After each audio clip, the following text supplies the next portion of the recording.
అందరూ సంతోషంగా ఉన్నారా? దేవునికి స్తోత్రం.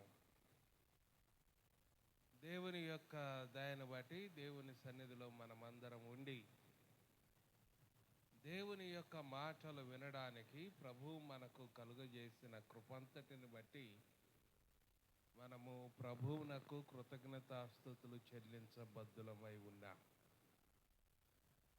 అలాగే దేవుని మాట వినటం మాత్రమే కాదు, కానీ ఆ మాటను అనుసరించి నడిచేటువంటి వాడు ధన్యుడు అని చెప్పేసి దేవుని వాక్యంలో మనం చదువుకుంటున్నాం. ప్రకటన గ్రంథం 1వ అధ్యాయంలో మనం చూస్తే ఈ మాటలు వినేవాడు మొదటి వచనం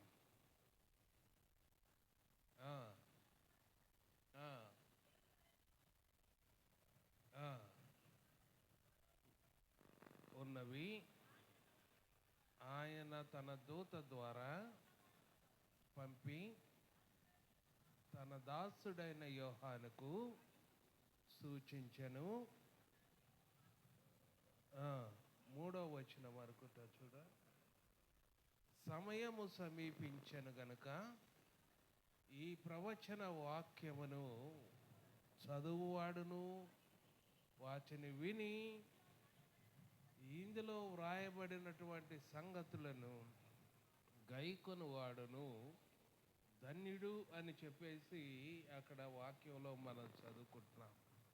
దేవుని వాక్యంలో ఉన్నటువంటి సంగతులను వినువాడు, చదువువాడు, వాటి ప్రకారం అనుసరించి నడుచువాడు ధన్యుడు ధన్యుడు. కనుక ప్రియమైన దేవుని బిడ్డలారా, దేవుని మాట ప్రకారము మనము చేయడానికి బద్ధులమై ఉన్నాం. మీ అందరినీ నేను ఒక ప్రశ్న అడగాలనుకున్నా. మీలో దేవుని మాట ప్రకారం నడుచుకోవడానికి ఇష్టపడేటువంటి వారు ఎంతమందో చెయ్యెత్తాలి. అందరూ దేవుని మాట ప్రకారము నడుచుకోవడానికి మీ అందరూ ఇష్టపడుతున్నారు. దానిని బట్టి మీ అందరిని బట్టి నేను సంతోషించి ప్రభువుకు కృతజ్ఞతాస్తుతులు చెల్లిస్తూ ఉన్నాను. ప్రియమైన దేవుని బిడ్డలారా, దేవుని మాట మనము వినటానికి, ఆ మాట ప్రకారము చేయడానికి మనము ఇష్టపడేటువంటి వారిగా ఉండాలి.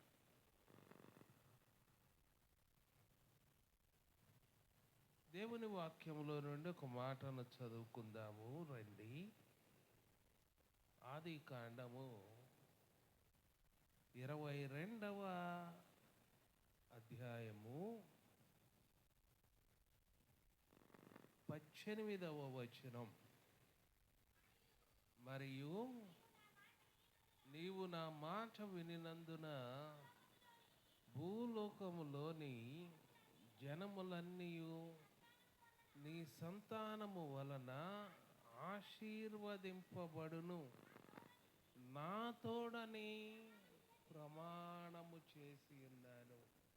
ఇది అబ్రహాముతో దేవుడు చేసినటువంటి ఒక నిబంధన లేదా ప్రమాణము అని చెప్పేసి మనం తెలుసుకుంటున్నాం. దేవుడు అబ్రహాముతో ఒక నిబంధన చేశాడట. ఏమిటి ఆ నిబంధన అనంటే, నీ సంతానము, 3 విషయాలు మనం ఆ నిబంధనలో మనం చూస్తాం. ఒకటి, నీకు సంతానము కలుగుతుంది. అది ఎలాంటి సంతానము కలుగుతుంది అని అంటే, ఆకాశములోని నక్షత్రముల వలె, సముద్రపు ఒడ్డునున్నటువంటి ఇసుక రేణువుల వలె అతని సంతానము వృద్ధి అవుతుందట. ఈ మాటను మనం ఎక్కడ చదువుతామంటే 17వ వచనములో ఆ మాటను చదువుకుంటాం. చూడమ్మా.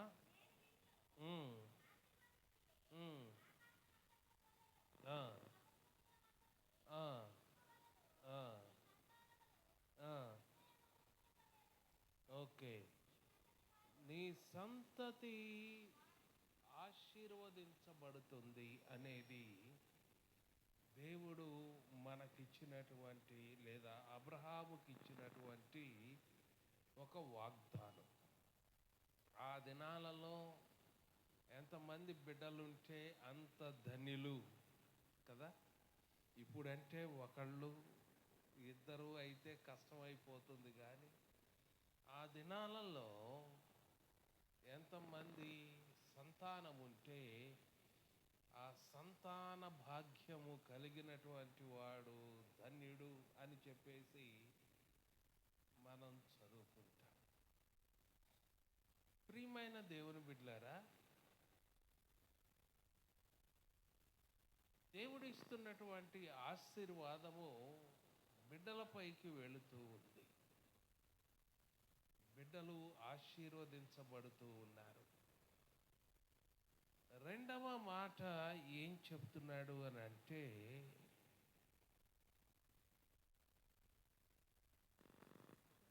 ఆయన చెప్పేటువంటి రెండవ మాట ఏమిటి అని అంటే, నీ సంతానమును నీ సంతతి వారు తమ శత్రువుల గవినిని స్వాధీనపరచుకొందురు అనేది రెండవ ఆశీర్వాదము.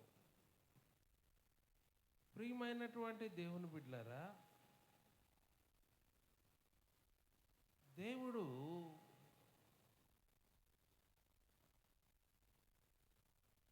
ఆ మాటను ఏ విధంగా నెరవేరుస్తున్నాడో మీరు చూడండి. 15వ అధ్యాయము 14వ వచనములో, వారు 400 ఏండ్లు వీరిని శ్రమ పెట్టుదురు,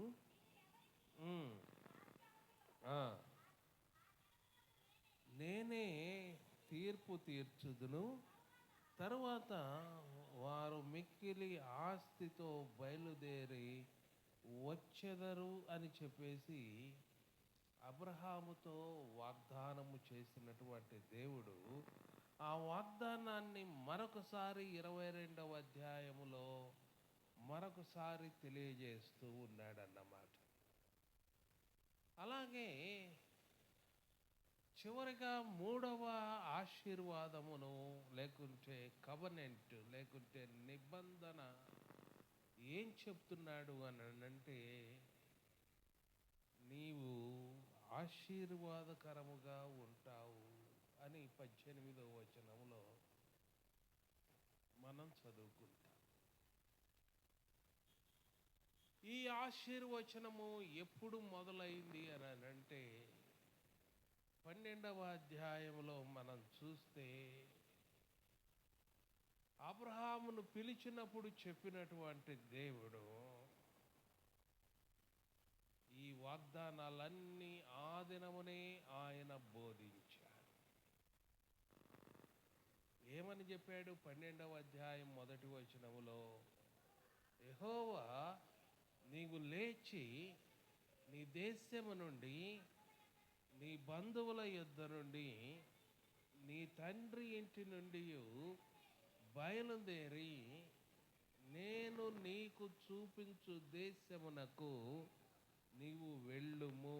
నేను నీకు చూపించు దేశమునకు నీవు వెళ్ళుము.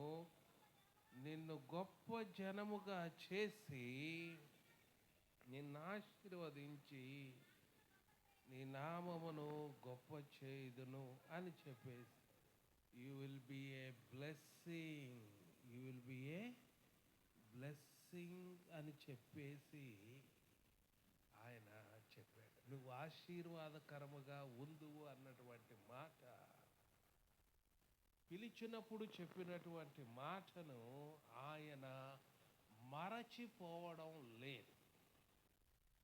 దేవుడు చెప్పినటువంటి మాటను ఆయన మరచిపోవడం లేదు. అనగా ఆయన మనతో చేసేటువంటి ఏ నిబంధనైనా, ఏ వాగ్దానమైనా, ఇచ్చేటువంటి ఏ వాగ్దానమైనా ఆయన మరచిపోయేటువంటి దేవుడు కాదు అని మనం అర్థం చేసుకోవాలి. అదే వాగ్దానాన్ని 22వ అధ్యాయంలో ఆయన జ్ఞాపకం చేసుకుంటూ ఆయనతో మరలా ఈ మాటలను తెలియజేస్తూ ఉన్నాడు. ప్రియమైన దేవుని బిడ్డలారా, ఆయన ఆ మాటలు తెలియజేస్తూ చెప్పినటువంటి విషయం ఏంటంటే, నీవు లోబడ్డావు గనక, లేకుంటే 18వ వచనం, మరియు నీవు నా మాట వినినందున. ఆగమ్మ, ఏం చేశారట? ఈ వాగ్దానాలన్నీ స్వతంత్రించుకోవడానికి గల కారణం ఏంటి అని మనం చూసినప్పుడు అక్కడ వ్రాయబడుతున్నటువంటి మాట ఏంటంటే, నీవు నా మాటకు లోబడ్డావు గనక, విధేయుడు అయ్యావు గనక, లేదా నా మాటను నీవు తీసుకున్నావు గనక, ఆ మాటకు లోబడి జీవించావు గనక అని చెప్పేసి అక్కడ వ్రాయబడుతూ ఉంది. ప్రియమైన దేవుని బిడ్డలారా, నేను ఇక్కడ చెప్పాలనుకుంటున్నటువంటి విషయం ఏంటంటే, దేవుని మాటకు లోబడటానికి అబ్రహాము ఏం చేశాడు?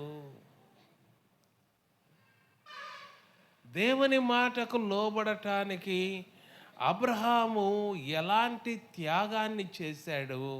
దేవుని మాటకు లోబడటానికి అబ్రహాము ఎలాంటి శ్రమను అనుభవించాడు? దేవుని మాటకు లోబడటానికి అబ్రహాము ఎలాంటి గుండె కోతను అనుభవించాడు? దేవుని మాటకు లోబడటానికి అబ్రహాము ఏమి కోల్పోయాడు అన్నటువంటి విషయాలు మనం అర్థం చేసుకోవాలి. అలా అర్థం చేసుకోకుండా ఉంటే అబ్రహాము కేవలము విశ్వాసులకు తండ్రి అని మాట వరుసకు చెప్పుకునేటువంటి వారిగా ఉంటామే తప్ప మాట అర్థం చేసుకున్నటువంటి వారిగా మనము ఉండలేము. అబ్రహాము జీవితంలో దేవుడు చెప్పినప్పుడు, అబ్రహామా, నీవు ఈ దేశమును విడిచిపెట్టాలి అని అంటే ఏం చేశాడు? ఇది అంత తేలికైనటువంటి విషయమా అని నేను ప్రశ్నించాలనుకుంటున్నాను. నీ దేశమును విడిచిపెట్టు అని చెప్పటానికి నీకు తేలికేనా? ఆ మాటకు లోబడటం అంత తేలిక? ఈ మధ్య కాలంలో మా పైన కాలేజీ వాళ్ళు ఖాళీ చేసిన తర్వాత వెనక పక్కన 2 పోర్షన్లు ఖాళీ అయిపోయినాయి. నేను అనుకున్నాను, మనం వెనక భాగంలోని ఒక పోర్షన్లోనికి వెళ్దాము, ఇది ఖాళీ చేద్దాము అని చెప్పేసి అని అనుకున్నా.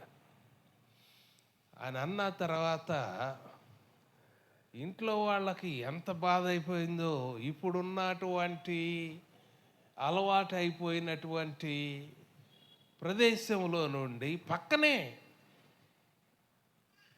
ఎంతో దూరం కాదు, అది కూడా మన ఇల్లే, ఆ పక్కన పోర్షన్లోనికి వెళ్ళడానికి మనసు రాలేదండి. ఆ పక్కన పోర్షన్లోకి వెళ్ళడానికి మనసు రాలేదు. ఎందుకంటే ఇది బాగా అలవాటైపోయినటువంటి చోటు, బాగా అనుకూలమైనగా మార్చుకున్నటువంటి చోటు, మా నివాసానికి అవసరమైన అన్ని హంగులు ఏర్పాటు చేసుకున్నటువంటి చోటు. దీనిని విడిచి మరలా మొదలు పెట్టాలి అని అంటే మా మనసు అంగీకరించలేదు. నాకు అప్పుడు అనిపించింది, అబ్రహాము ఎలాగో అసలు తను కాని దేశంలోనికి ఎలా వెళ్ళగలిగాడు? ఈ బంధాలు, ఈ ప్రేమలు, ఈ అలవాట్లు తెంచుకోవడానికి, అనగా అలవాటైనటువంటి ప్రదేశము, అలవాటైనటువంటి స్నేహితులు, అలవాటైనటువంటి ప్రాంతము, అలవాటైనటువంటి బంధువులు, అలవాటైనటువంటి కొట్టు, అలవాటైనటువంటి మంగళ షాపు. నాకు ఒక అలవాటు ఉంది. నేను అలవాటైనటువంటి మెడికల్ స్టోర్లో మందులు కొనుక్కుంటాను, అలవాటైన చోటే కటింగ్ చేయించుకుంటాను, అలవాటైన కొట్టులోనే సరుకులు కొనుక్కుంటాం. మీ అందరూ కూడా అంతే చేస్తారు అనుకుంటా. అరే, ఇవన్నీ ఒక్కసారి పక్కకి వెళ్ళిపోయినాయి. వీటన్నిటినీ తెంచేసుకొని నీకు తెలియని, నీకు అర్థం కాని మరొక ప్రాంతంలోనికి నువ్వు వెళ్ళి నివసించాలి అని అంటే ఎన్ని బంధాలను, ఎన్ని అలవాట్లను, ఎంత తిరిగినటువంటి ప్రాంతపు అలవాట్లను, అలవాటైపోయినటువంటి ప్రాంతాన్ని ఎంతగా విడిచిపెట్టాల్సి వచ్చుద్దో.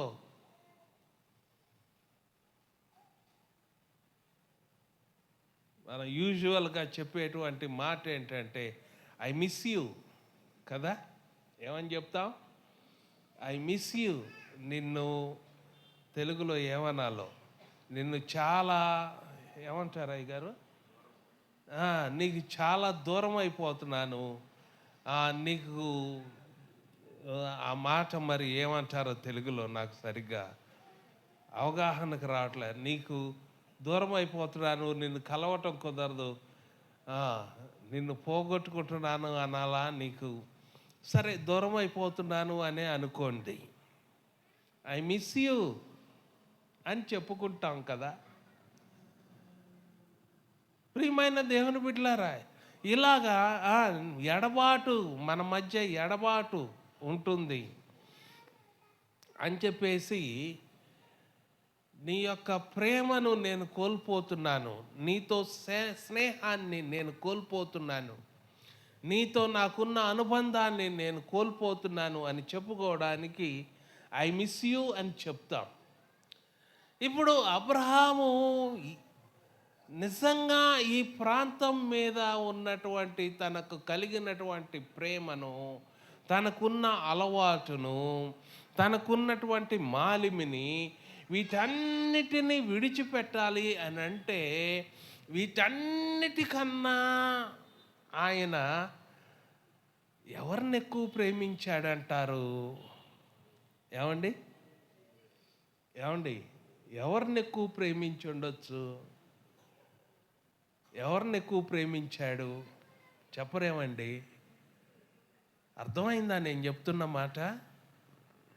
ఆయన వీటన్నిటిని విడిచిపెట్టడానికి కూడా ఇష్టపడ్డాడు అని చెప్పేసి కనుక మనం అనుకుంటే, వీటన్నిటిని మించి ఆయన ఎవరిని ప్రేమించాడు అని అంటే దేవుణ్ణి ప్రేమించాడు. ఎవరిని ప్రేమించాడు? దేవుణ్ణి ప్రేమించాడు. ఆయన మాటకు లోబడటానికి మొదటగా ఆయనను బహుగా ప్రేమించేటువంటి ఆ మనస్సు. ప్రియమైనటువంటి దేవుని సంగమా, వీటిని విడిచిపెట్టడానికి ఆయన ఎంత శ్రమ పడ్డాడో నాకు తెలియదు. ఎంతగా అతని గుండె నలిగిపోయిందో నాకు తెలియదు. ఆ ప్రాంతము నుండి వేరుగా వెళ్ళటానికి ఎంత సతమతమైపోయాడో తెలియదు. కానీ ఊహించగలం. కనుక ప్రియమైనటువంటి దేవుని సంగమా, ఇప్పుడు అంత తెంచుకోవడానికి మనము ఇష్టపడగలమా అని అంటే ఏం సమాధానం వచ్చింది మన దగ్గర నుండి?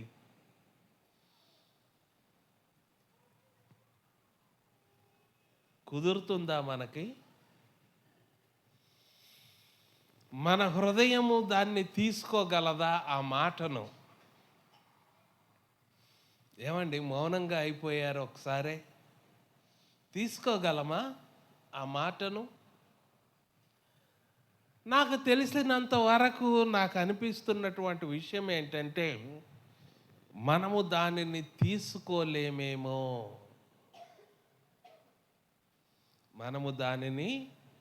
తీసుకోలేమేమో. కానీ అబ్రహాము తీసుకోగలిగాడు.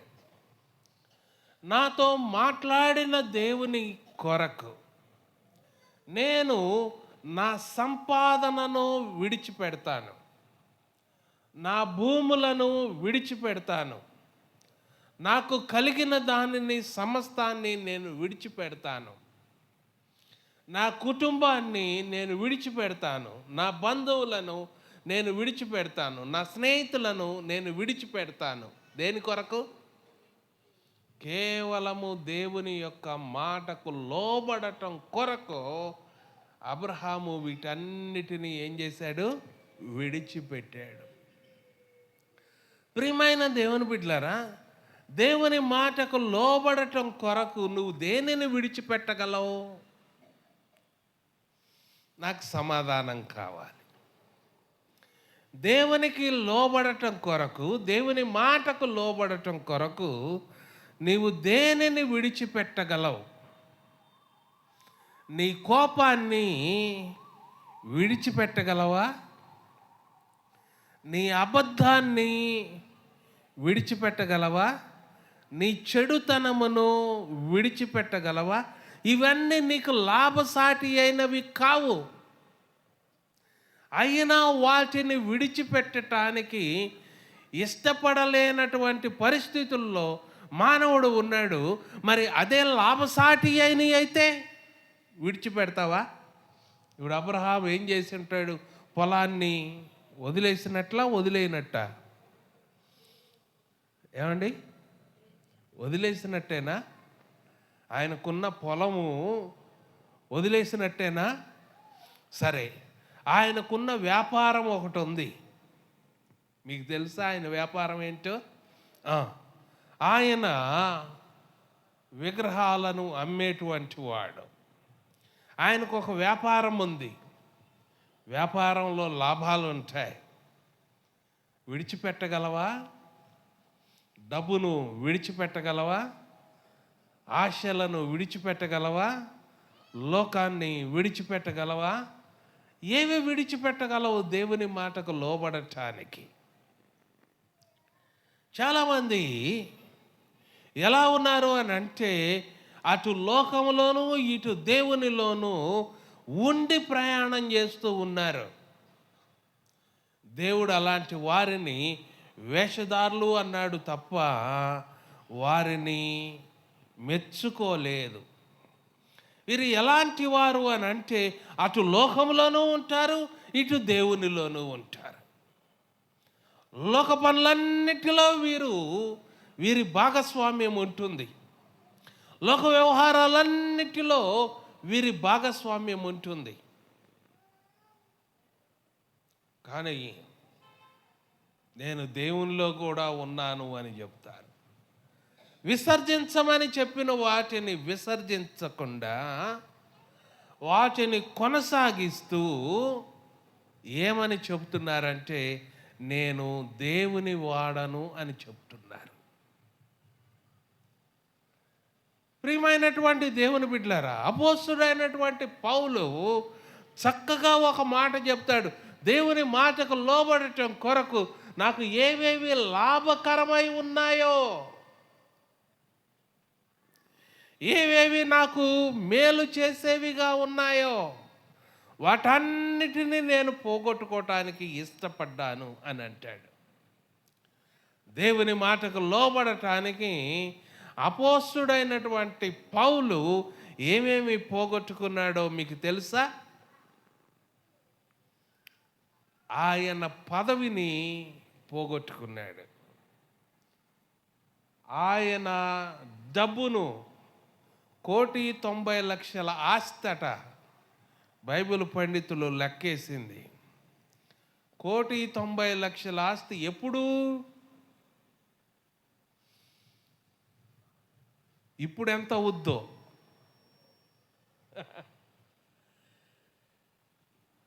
తన పౌరసత్వం, తన విద్య, తన కలిగిన సమస్తాన్ని ఆయన విడిచిపెట్టడానికి ఇష్టపడ్డాడు. కేవలము దేవుని మాటకు లోబడటానికి.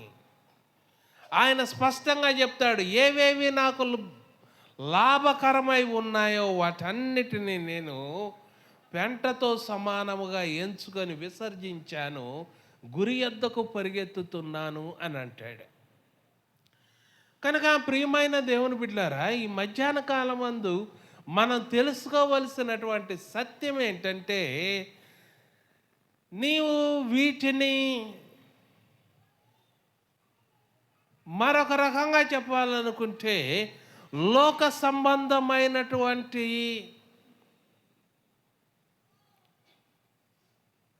లోకంతో మనకున్నటువంటి కట్లను మనం తెంచుకోగలుగుతున్నామా దేవుని కొరకు? త్యాగం చేయగలుగుతున్నామా దేవుని కొరకు అని అంటే సమాధానం మనకు తెలుస్తుంది మన హృదయంలో. నేను ఎంతవరకు అలాంటి త్యాగపూరితమైనటువంటి పనిని నేను చేయగలను? నన్ను సేవకు పిలిచినప్పుడు నా చేతిలో మంచి ఆదాయం ఉంది. మా నాన్నగారు అన్నారు అప్పట్లో, సరే రా కారు కొనుక్కో అన్నాడు. అప్పుడు కొనలా నేను. ప్రియమైన దేవుని బిడ్డలారా, దేవుని పని కొరకు నేను వెళ్ళవలసి వచ్చినప్పుడు దానిని నేను తెంచుకోవలసి వచ్చింది. ఏవేవి నాకు లాభకరమై ఉండెనో వాటిని క్రీస్తు నిమిత్తము నష్టముగా ఎంచుకున్నాను. పౌలు స్పష్టంగా చెప్తాడు ఆ మాటని. అరే, నువ్వు దేనిని విడిచిపెట్టగలుగుతూ లోకముతో నీకున్నటువంటి అనుబంధాన్ని, లోకముతో నీకున్నటువంటి ఆ టైస్ లేకుంటే ఆ కట్లను నువ్వు తెంచుకోగలిగావా? లోకాశను తెంచుకోగలిగావా? జీవపు డంబాన్ని తెంచుకోగలిగావా? నేత్రాశను తెంచుకోగలిగావా అని అంటే మన ప్రశ్నకు జవాబు ఏంటి? నేను తెంచుకోగలిగానా, తెంచుకోలేకపోయానా? ప్రియమైన దేవుని సంగమా, ఈ విషయాన్ని మీరు స్పష్టంగా అర్థం చేసుకోవాలి. నేను వీటిని తెంచుకోగలిగానా, తెంచుకోలేకపోయానా? నాకు ఇంకా ఆ ముడులు అట్లానే ఉన్నాయా? సాతాను అప్పుడప్పుడు వాటిని పట్టుకొని లాగుతున్నాడా నన్ను వెనక్కి అని అంటే చాలామంది దగ్గర సమాధానము అవును అని వచ్చుద్ది. నేను కరెక్ట్గానే చెప్పానా? మిమ్మల్ని అడిగి చేతులు ఎత్తించటం ఎందుకులే అని చెప్పేసి నేనే సమాధానం చెప్పేశా. ఎలాంటి సమాధానము వచ్చుద్ది అని అంటే, నాలో ఉన్న ఈ పరిస్థితులను సాతానుడు వాడుకుంటూ నా అబద్ధాన్ని వాడి నన్ను దేవునికి దూరం చేస్తున్నాడయ్యా. నాలో కోపాన్ని వాడి నన్ను దేవునికి దూరం చేస్తున్నాడయ్యా. నాలో ఉన్నటువంటి భర్త మీద, భార్య మీద అనుమానము అనేటువంటి జబ్బును వాడి సాతాను నా మనశ్శాంతిని పాడు చేస్తున్నాడయ్యా. నా జీవితంలో ఉన్న నా బలహీనతలను, నా తాగుడు అలవాటును, నా వ్యభిచార నైజమును వాడి సాతానుడు నన్ను దేవునిలో నిలబడనీయకుండా ఎప్పటికప్పుడు నన్ను పడేస్తూ ఉన్నాడయ్యా. ఇప్పుడు నా జీవితం ఎలా గడుస్తూ ఉంది అని అంటే, కాసేపు చక్కగా నడుస్తాను, పడిపోతాను, మళ్ళా ఎప్పుడుకో లేస్తాను, మళ్ళా చక్కగా నడవటానికి ప్రయత్నం చేస్తాను, మళ్ళా పడిపోతాను. అనగా చివరికి బ్రతుకు ఎలాగ అయిపోయింది అని అంటే పడుతూ లేస్తూ పడుతూ లేస్తూ పడుతూ లేస్తూ నా జీవనము గడుస్తుంది అని చెప్పేటువంటి వారు అనేకులు ఉన్నారు. మిమ్ములను సిగ్గుపరచటం కూడదు అన్న నిర్ణయాన్ని బట్టి మిమ్ములను చెయ్యెత్తమని అడగటం లేదు. కనుక ప్రియమైన దేవుని బిడ్డలారా, ఈ విధముగా ఆయన తన ప్రాంతాన్ని విడిచిపెట్టడానికి తనకున్నటువంటి స్నేహితులను, బంధువులను, మిత్రులను, ఈ మిగతా సోల్టైస్ అంటాం, మన హృదయానికి దగ్గరగా ఉన్న అనేక విషయాలు. మీకు అర్థమవుతుందా నేను చెప్పేది? నా హృదయంలో నుండి ఆ మాట సరిగ్గా రావటం లేదేమోనని నాకు అనుమానంగా ఉంది. అందుకని అడుగుతున్నాను, నేను చెప్పేది మీకు అర్థమవుతుందా? అర్థమవుతుందా? అర్థమైన వాళ్ళు చప్పట్లు కొట్టండి. సగం మందికి అర్థమైందన్నమాట. మిగిలిన సగం ఎవరు? అర్థం కానోళ్ళ. కనుక ఈ అన్హోలీ సోల్టైస్ నన్ను కట్టి పడేస్తున్నటువంటి విషయాలు. వేటికి కట్టేసింది? నా ప్రాంతానికి, నా ఇంటికి, నా అలవాట్లకి, నా నైజానికి నన్ను కట్టి పడేసినటువంటి సాతాను. ఆయా సమయంలో సాతాను నేను భక్తిగా నిలబడ్డానని నేను అనుకునే లోపు అది నన్ను పట్టుకొని లాగుద్ది, ఆ తాడు పట్టుకొని లాగుద్ది, డామ్మున పడిపోతుంది. అవునా? ఇవన్నీ మనకు అనుభవంలో ఉన్న విషయాలే. పడిపోగానే దిగులేస్తుంది, మనసు ఏమనిపించుద్ది? ఏం తిట్టా పడిపోయాను, అయ్యో. ప్రియమైన దేవుని బిడ్డలారా, నేను ఎలా చేశాను ఈ పని అని పశ్చాత్తాపం మొదలవుద్ది. మొదలు కాదని నేను చెప్పటం లేదు, కానీ ఎంతకాలం జయించకుండా వాటిని అలాగే ఉంచుకుంటావు అన్నదే నా ప్రశ్న. అబ్రహాము వాటిని జయించి ఆ ప్రాంతమును విడిచిపెట్టేసి ప్రభు మాటకు లోబడటానికి, అది గుండెకు కోతైనా, వేదనైనా, అది కష్టమైన, నష్టమైన దానిని భరించి ఒప్పుకొని ప్రభువును ప్రేమించి ముందుకు సాగిపోయాడు. అవునా? ఆ తర్వాత కొద్ది కాలానికే హారాను దాకా వచ్చిన తర్వాత వాళ్ళ నాన్నగారు ఇక నా వల్ల కాదన్నాడు. ఏమన్నాడు? ఇక నా వల్ల కాదయ్యా అన్నాడు. 13వ వచనంలో 13వ అధ్యాయంలో అనుకుంటాను ఏమని ఉంటుందంటే, లోతును హారానులోను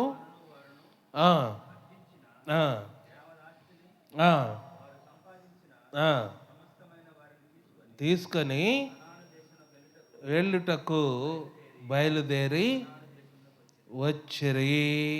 అప్పుడు హారాను, ఒక్క నిమిషం,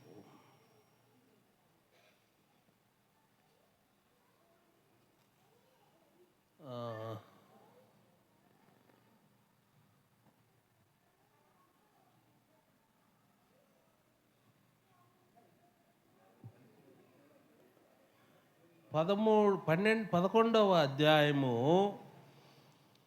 31వ వచనం.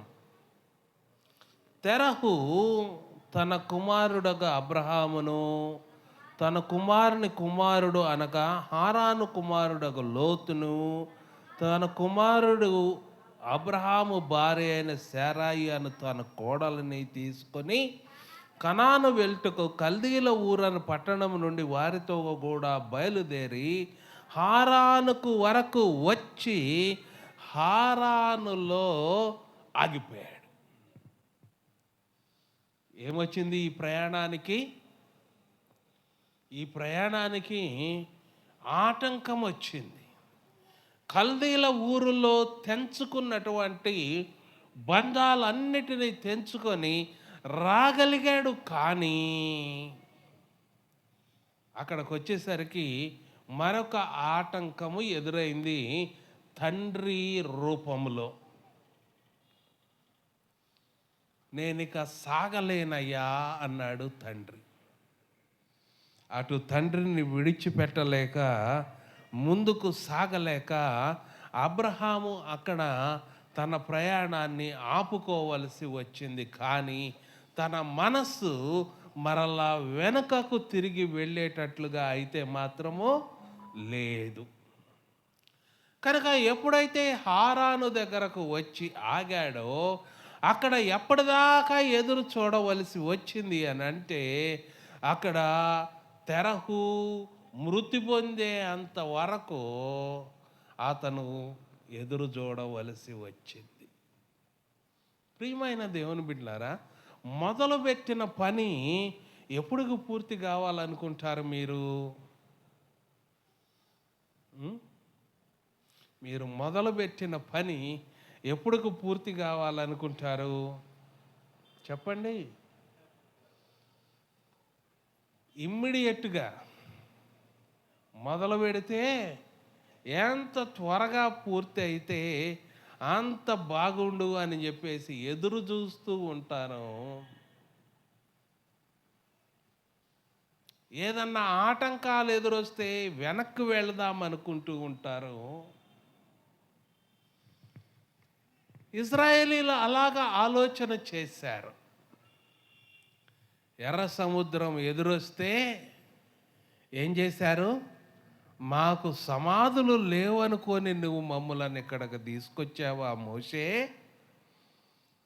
మేము మరలా వెనకపోయి ఐగుప్తీయులకు దాసులం అవుతాము అని చెప్పారు 14వ అధ్యాయం నిర్గమకాండములో కదా. అలాంటి మనస్తత్వము కలిగిన మనుష్యులం. కనుక ఇప్పుడు అతను ఆగిపోవలసి వచ్చింది.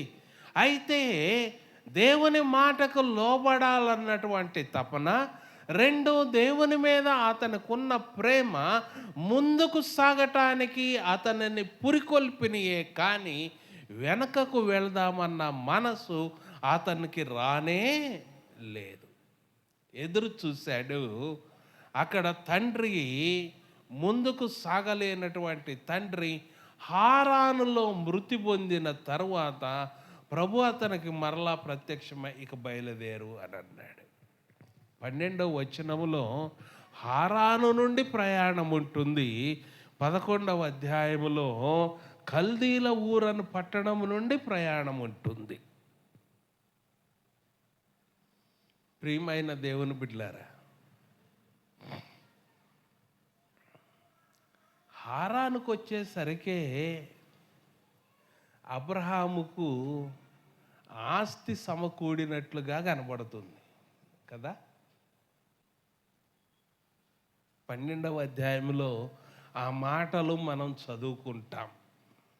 ఒట్టి చేతులతో వచ్చినటువంటి అబ్రహామును దేవుడు బయలుదేరినప్పటి నుండే ఆశీర్వదించటము మొదలుపెట్టాడు. తన నిబంధనను తనతో స్థిరపరచటానికి ఆయన మొదలుపెట్టాడు. చూడండి, అయితే ఈతనకి శ్రమలు రాలేదా అని అంటే రాకుండా లేవు, ఉన్నాయి. కష్టాలు లేకుండా పోయినాయి అని అంటే ఉన్నాయి. లేవా కష్టాలు? తండ్రి చనిపోయాడు, భార్య చనిపోయింది, కరువు వచ్చింది, అనేక శ్రమలు కూడా ఉన్నాయి. వాటన్నిటిలో ఆయన నిలబడ్డాడు. ప్రియమైన దేవుని బిడ్డలారా, కనుక అబ్రహాము వాటిని తెంచుకోగలిగాడు. అబ్రహాము ఆ యొక్క అన్హోలీ సోల్ టైస్ అని చెప్పేసి ఇంగ్లీష్లో చెప్పబడేటువంటి మాట ఏదైతే ఉందో వాటన్నిటినీ ఆయన తెంచుకొని ముందుకు సాగటానికి ఇష్టపడ్డాడు. ముందుకు సాగటానికి ఇష్టపడ్డాడు. చివరగా మూడవ పరిస్థితి వచ్చేసరికి ఇక్కడ ఒక గొడవ జరుగుతుంది. కుటుంబ సమస్య ఒకటి రేగింది. కుటుంబంలో సమస్య రేగింది. ఇద్దరు పోటాడుకుంటున్నారు. ఇష్మాయేల్ని పంపించేయమని చెప్పుద్ది శారా. కనుక దాని విషయమై పోరాటంగా ఉంది. దాని విషయంలో కూడా దేవుని సన్నిధికి వెళ్ళి మొరపెట్టాల్సిన పరిస్థితి వచ్చింది. అబ్రహాము మొరపెట్టాడు, దేవుడు జవాబిచ్చాడు. దానికి ముందుగా గొప్ప నిరాశ అతన్ని అలుముకుంది, దేవుడు జవాబిచ్చాడు. కరువు అతన్ని అలుముకుంది, దేవుడు జవాబిచ్చాడు. ఇలా ఒకదాని వెనక ఒకటి దేవుడు కూడా సహకరిస్తూ వచ్చాడు. కారణం ఏంటంటే ఈతను చేసినటువంటి త్యాగం. చివరగా అబ్రహామును పరీక్షించను అని ఉంటుంది 22వ అధ్యాయంలో. దేవుడు ఏం చేశాడట? అబ్రహామును పరీక్షించాను. అబ్రహామును పరీక్షించినప్పుడు ఏమడుగుతున్నాడు అని అంటే, నీవు ఒక్కడే ఉన్నటువంటి నీ కుమారుని నాకు బలిగా అర్పించు. మనుషుడు అనేవాడు ఎవడు కూడా దీనిని, ఈ శోధనను జయించడం సాధ్యం కాదు. కుదురుద్దా? ఎవరికి కుదరదు. కానీ అబ్రహాముకు ఉన్నటువంటి ఏకైక ఆధారం ఏంటంటే ఒకే ఒక్క మాట. ఆ మాటపై అతను పెట్టుకున్న విశ్వాసం. ఏమిటి ఆ మాట అని అంటే 17వ అధ్యాయము 1వ వచనములో మనకు ఆ మాట కనపడుద్ది. ఏమని ఆ మాట అంటే, అబ్రహాము 99 ఏండ్ల వాడైనప్పుడు యెహోవా అతనికి ప్రత్యక్షమై, నేను సర్వశక్తి గల దేవుడను, ఎల్షదాయ్, నేను సర్వశక్తి గల దేవుడను, నా సన్నిధిలో నడచుచు నిందారహితుడవై ఉండు. ఈ మాటకు ముందు చెప్పినటువంటి మాట. నేనంటాను, దేవుడు అబ్రహాముని ఎలా సిద్ధపరుస్తున్నాడు?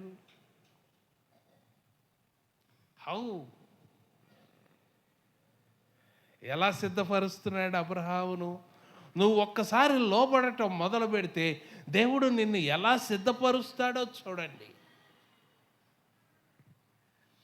కనుక ఎప్పుడైతే అబ్రహాము ఆ మాట విన్నాడో, ఆయన ఏమనుకుంటున్నాడు అని అంటే, సర్వశక్తిమంతుడైన దేవుడు, సర్వశక్తి.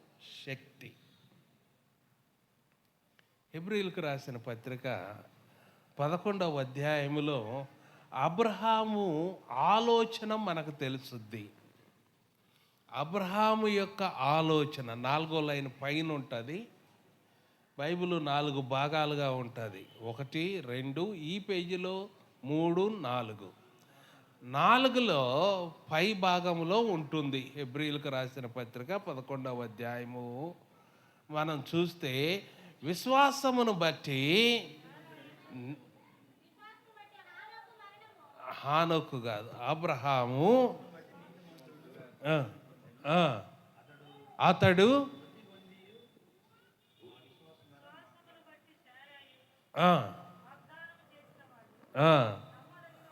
నమ్మదగిన వాడు అని ఎంచుకొనెను గనక ఒక్క నిమిషం నేనే వస్తాను ఉండమ్మా. హెబ్రీయులకు రాసిన పత్రిక 11వ అధ్యాయము ఏమని మీరు అంత 4వ లైను అని చెబుతున్నాను కదా. 19వ వచనము 11, 19. అబ్రహాము శోధించబడి 17 చదువుతున్నాను. అబ్రహాము శోధించబడి విశ్వాసమును బట్టి ఇస్సాకును బలిగా అర్పించెను. ఎవడో ఆ వాగ్దానము సంతోషముతో అంగీకరించెను. ఇస్సాకు వలన అయినది నీ సంతానం అని ఎవరితో చెప్పబడినో ఆ అబ్రహాము చదవాలా, మృతులను సహితము లేపుటకు దేవుడు ఎలాంటి వాడట? ఎల్షదాయ్. ఎప్పుడు చెప్పాడు ఆ మాట? నేను సర్వశక్తిమంతుడైన దేవుడను అని చెప్పేసి ఎప్పుడైతే చెప్పాడో ఇతని హృదయంలోనికి ఏమొచ్చింది? కొడుకును బలిగా అర్పించు అన్నప్పుడు ఆయన నేను అర్పించేస్తా, నాకు బాధ లేదు, కానీ ఆయన ఎలాంటి దేవుడు అన్నటువంటి విశ్వాసాన్ని ఆయన ప్రదర్శిస్తున్నాడు అని అంటే ఆయన మృతులను సైతము లేపగలిగినటువంటి దేవుడు అన్న సత్యాన్ని ఆయన 100కి 100 పాళ్ళు విశ్వసించినటువంటి వ్యక్తిగా ఉన్నాడు. ఇది నీకెలా తెలుసాయి అని మీరు నన్ను అడగమాకండి. సరే, అడిగితే అడిగాడు, సమాధానం చెప్తా. 22 3వ వచనం. తెల్లవారినప్పుడు అబ్రహాము లేచి కట్టి 22 3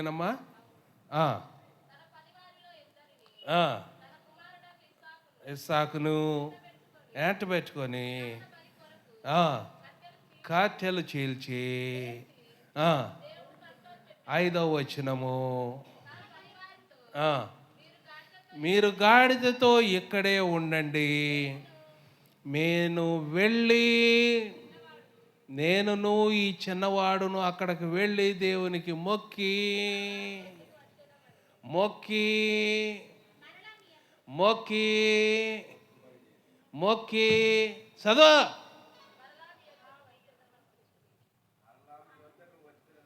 ఆయన ఎల్షదాయ్ సర్వశక్తివంతుడైన దేవుడు. మృతులలో నుండి సైతము ఒకవేళ నేను బలిగా నా కుమారుని అప్పగిస్తే ఆ మరణములో నుండి జీవాన్ని తీసుకురాగలిగినటువంటి దేవుడు మేము మరలా తిరిగి చెప్పమా మరలా తిరిగి వస్తాం, మీరు ఇక్కడ కాచుకొని ఉండండి. ఎలాంటి విశ్వాసము! ప్రియమైన దేవుని బిడ్డలారా, వెర్రివారిగా ఉండటానికి వీల్లేదు మనం. ఎందుకంటే విశ్వాసమునకు కర్తయు దాన్ని కొనసాగించువాడు ఆయనే. ఆయన నిన్న నేడు రేపు ఏకరీతిగా ఉన్నాడు. అబ్రహాముకు ఉన్నటువంటి దేవుడే ఈ దినమున మనకు దేవుడై ఉన్నాడు. ఆయన అబ్రహాము తరములో దేవుడే, ఈ తరములో దేవుడే, రేపొద్దున కూడా దేవుడే. ఆయన మార్పులేని దేవుడు. ఎలాంటి దేవుడు? గట్టిగా చెప్పండి, గట్టిగా. మార్పులేని దేవుడు.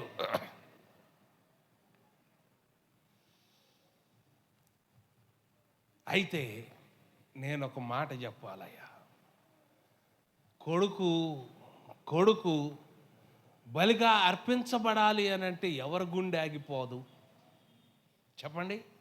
కానీ ఇతన్ని కాపాడింది ఏంటి? 2 విషయాలు నేను చెప్పాను. ఒకటి, ఆ ప్రేమలనన్ని లోక సంబంధమైనటువంటి ఆశలను ప్రేమను తెంచుకోవడానికి దేవుని మీద ప్రేమ ఉపయోగపడింది. కొడుకును బలిగా అర్పించటానికి విశ్వాసము తోడ్పడింది. ఏం జరిగింది? ఒకటి,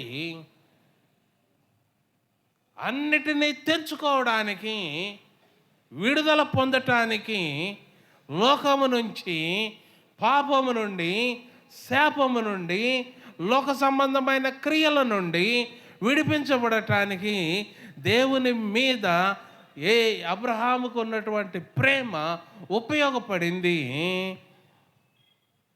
రెండవదిగా తన కుమారుని బలిగా అర్పించటానికి సిద్ధపడటానికి అతని విశ్వాసము ఉపయోగపడింది. అతని విశ్వాసము ఉపయోగపడింది.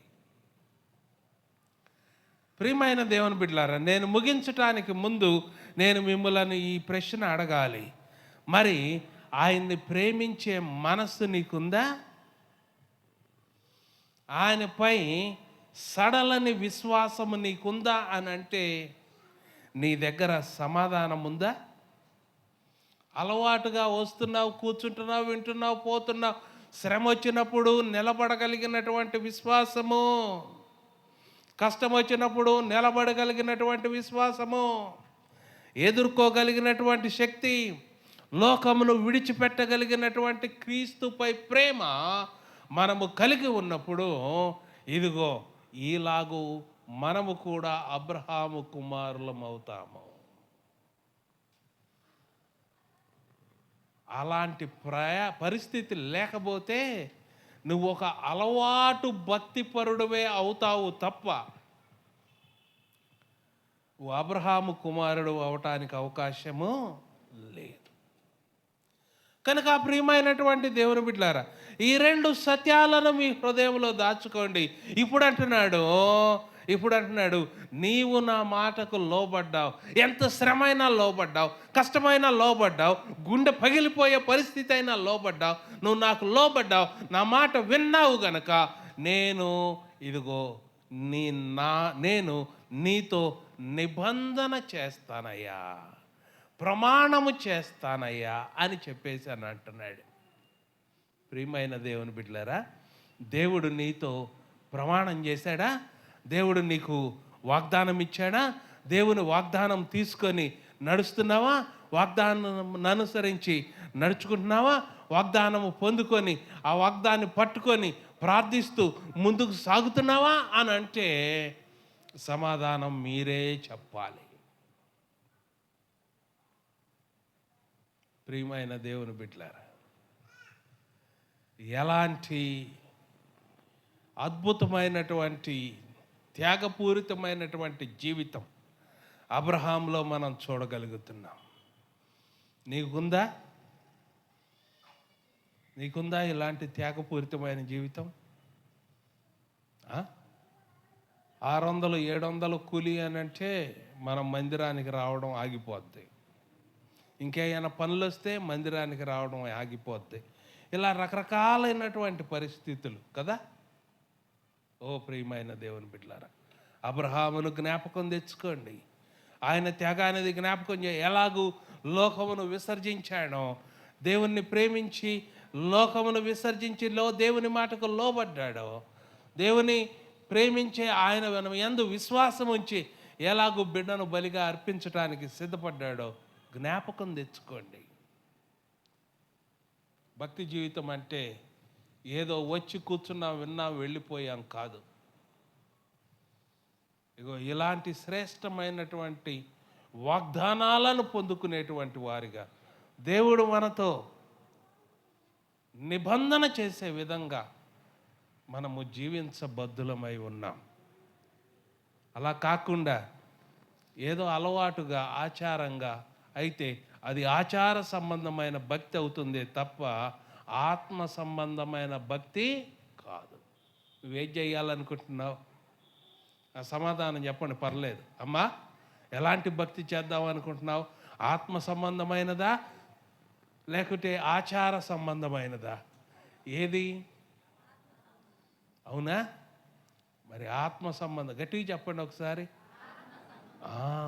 ఆత్మ సంబంధమైన భక్తిని చేసేవారిగా ఉన్నారు. మోకరించండి, ప్రార్థన చేసుకుందాం. ప్రభువుకు చెప్పుకుందాం. నువ్వు ఎలాంటి పరిస్థితిలో ఉన్నావో ఒకసారి ప్రభువునకు చెప్పుకుందాం. అయ్యా, నేను ఇంకా తెంచుకోవలసినవి తెంచుకోలేకపోతున్నాను. పాపము నుండి విడిపడలేకపోతున్నాను. లోక ఆశల నుండి విడిపడలేకపోతున్నాను. లోకములోని విషయాల నుండి నేను దూరం అయిపోలేకపోతున్నాను.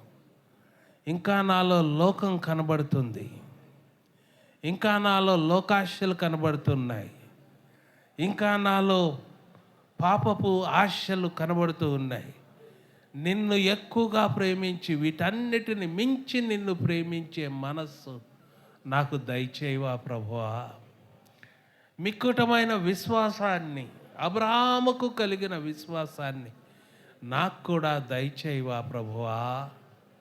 ఒకసారి నోరు తెరిచి ప్రార్థన చేసు.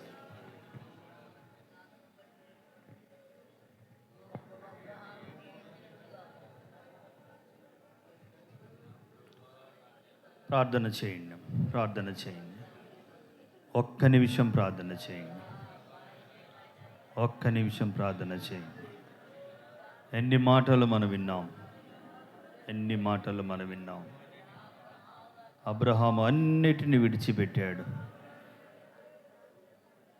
తన బంధువులను, తన దేశమును, తన ఆస్తిని విడిచిపెడితే దేవుడు ఎంతగా ఆశీర్వదించాడు. అలాంటి గొప్ప మనసు నీలో ఉన్నదా? విడిచిపెడుతున్నావా? విడిచిపెట్టాలని ఆశ మనలో ఉన్నదా? ప్రార్థన చేద్దాం. ప్రేరేపించబడిన వాళ్ళు దయచేసి నిలబడి ప్రార్థన చేయండి. నిలబడండి, నిలబడండి. దేవుని కొరకు మనం ప్రార్థన చేయాలి. మౌనం వేడుదాం. అబ్రహాము ఎంత త్యాగము చేశాడు, ఆశీర్వదించబడ్డాడు. అలాంటి ఆశీర్వాదం నీవు నేను పొందుకోవాలంటే, అబ్రహాము లాంటి ఆశీర్వాదం మనం పొందుకోవాలంటే ఏమేమి విడిచిపెట్టాలో వాటన్నిటిని మనం విన్నాం. అబ్రహాము వలె నీవు కూడా విడిచిపెట్టగలుగుతున్నావా? మనము వాటన్నిటిని విడిచిపెట్టగలుగుతున్నామా? ఇంకా వాటిని పట్టుకొని ఆశీర్వాదము లేకుండా ఎంతకాలము ప్రభువా, అబ్రహాము వలె నేను కూడా వాటన్నిటిని విడిచిపెట్టి నీ మాట విని నీకు మ్రొక్కుబడి చేసుకొని, నాయనా నీ మాట ప్రకారము, నీ మాటకు లోబడే భాగ్యము నాకు దయచేయండి ప్రభువా. నీ మాటకు లోబడే భాగ్యము నాకు దయచేయండి నాయన. ఇక వాటినే పట్టుకొని నేను వేలాడుతున్నాను ప్రభువా. ఈ లోకమును, పాపమును, దుష్టత్వమును, భ్రష్టత్వమును నాయనా వాటన్నిటిని పట్టుకొని నేను వేలాడుతున్నానయ్యా. వాటిని విడిచిపెట్టిలా రాలేని పరిస్థితిలో ఉన్నాను. అందుకే ఆశీర్వాదాలు లేవు ప్రభువా. అందుకే కుటుంబం ఆశీర్వదించబడట్లేదు నాయన. మేలులు లేవు ప్రభువా. ఎంతగా మీరు ఆశీర్వదించారు నాయన. చివరికి తన కుమారుడిని సైతం బలి ఇవ్వటానికి సిద్ధపడ్డాడు. కానీ మీరు ఎంతగా బిడ్డను రక్షించారు. వెనుక తిరగడానికి నువ్వు వెనుకాడలేదు అబ్రహాము. ఎంత గొప్ప కృప అబ్రహాముకి ఇచ్చాడు. ప్రియులారా, ఒకసారి గ్రహించుకొని నోరు తెరిచి బిగ్గరగా ప్రార్థన చేద్దాం. అలాంటి గొప్ప మేలు నాకు దయచేయి నాయనా. ఆశీర్వాదం దయచేయి ప్రభువా. అన్నీ ఆగిపోయినాయి నాయనా, అన్ని ఆశీర్వాదాలు ఆగిపోయినాయి ప్రభువా. ఇచ్చిన వాగ్దానాలు అబ్రహాముకు దేవుడు గుర్తు చేసి ఆశీర్వదిస్తున్నాడే. అలాంటి వాగ్దానం ఇచ్చి నెరవేర్చే దేవునికి చెప్పు. ప్రార్థన చేద్దాం. ఎవరు మౌనంగా ఉండొద్దు, ఎవరు మౌనంగా ఉండొద్దు.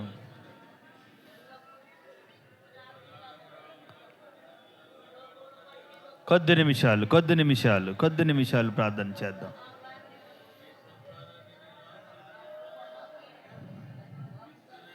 ప్రతి ఒక్కరూ ప్రార్థన చేయాలి.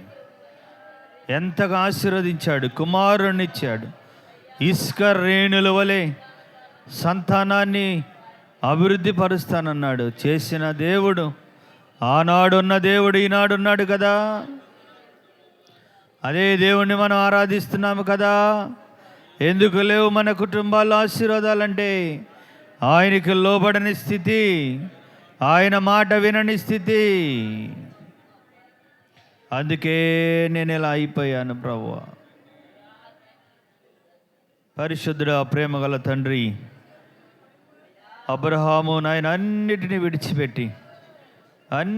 విడిచిపెట్టి నాయన మీకు లోబడి మీ మాట విని నాయనా మీరు వెళ్ళమన్న చోటికి వచ్చి ఎంతగా ఆశీర్వదించబడ్డారు. మీరు వాగ్దానం ఇచ్చారు, నిన్ను ఆశీర్వదిస్తాను, నిన్ను బలపరుస్తానని మీరు చెప్పి నాయన అబ్రహాముని మీరు ఆశీర్వదించిన విధానం మేము ఇంకా చాలా విడిచిపెట్టలేకపోతున్నాం. మా హృదయాలలో, మా తలంపులలో, మా నడకలో ఈ లోక సంబంధమైన వాటిని విడిచిపెట్టలేక ఏ మేలు చూడలేని స్థితిలో, ఏ ఆశీర్వాదాలు పొందుకొని స్థితిలో నేనున్నాను. నాయన దయతో నన్ను క్షమించి ఈ వాక్యము మా హృదయాల్లో బలపరచమని, అబ్రహాము వలె మేము వాటన్నిటిని విడిచిపెట్టి గొప్ప ఆశీర్వాదాలు పొందుకునే భాగ్యం మాకు దయచేయమని క్రీస్తు నామములో అడిగి వేడుచున్నాము తండ్రి. ఆమేన్.